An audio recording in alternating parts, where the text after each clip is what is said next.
After ng Pasko, mag-happy-happy, papasok na tayo.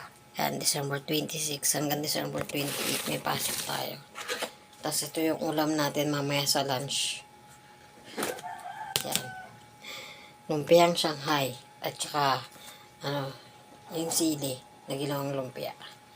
Maanghang to. Gusto ko yan kasi maanghang. So, nakapagsaing na ako.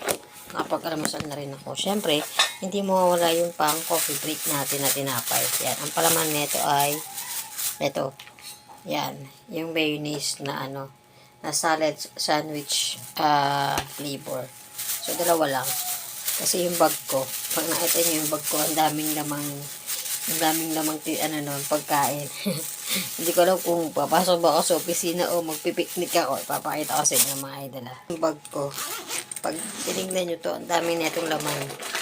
Meron dito Coco Crunch. Meron dito Magic Flakes na cheese flavor. Meron ditong onion flavor. Yan. Tapos meron pa ako ditong ito, Ribisco cracker. Tapos meron akong wafer. Meron din akong Hyro. Yan.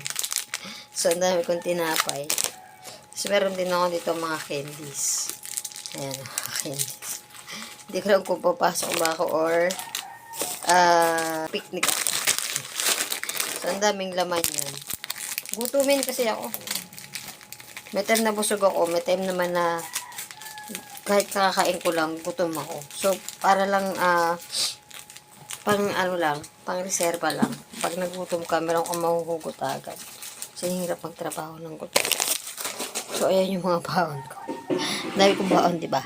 Maliligo muna ako. Bandang 3:00 ng hapon, natapos yung trabaho namin. Dumating na nga yung Shanghai na pinaluto namin kay mama. Hindi pa nga nag-uumpisa yung party. Ayan, mukhang paubos na. Pagbalik ko nga galing sa CR, may nakita na agad akong regalo dito sa lamesa ko. Galing pala to kay JC. Habang busy na dun sa pagkuha sa Shanghai, nandito na agad ako sa isang sulok. Kumakain na nga ako. Nakita ko nga yung pagkain dun sa lamesa. Napakadami. Nagiging happy tummy na naman ako neto. Hindi ko naman lahat tinikman yung pagkain doon kasi mahirap na baka dito pa tayo mag-CR. Alam nyo na, nakakahiya. Maya-maya nga, nagpalaro na nga sila. Tuwan-tuwa ako dito sa darato mga idol. Hindi ko alam kung paano ko ipapaliwanag sa inyo kung paano yung laro na to. Basta ang alam ko lang, facial reaction to. After nga dito ng ilang rounds, medyo kinabahan na kami dun sa last round kasi akala namin matatalo pa kami. Buti na nga lang, magagaling yung mga ka-teammate ko sa facial reaction. Kaya ayan, bandang dulo, nagse-celebrate na nga sila at napatalon nga sila. Nung i-declare na nga kami na nga yung nanalo, nagkaroon nga kami dito ng premyo mga idol. Kaya ayan, nag-picture taking pa. Ayun lang. Salamat sa pagsama. Ako po si Neskel. Ingat po tayong lahat.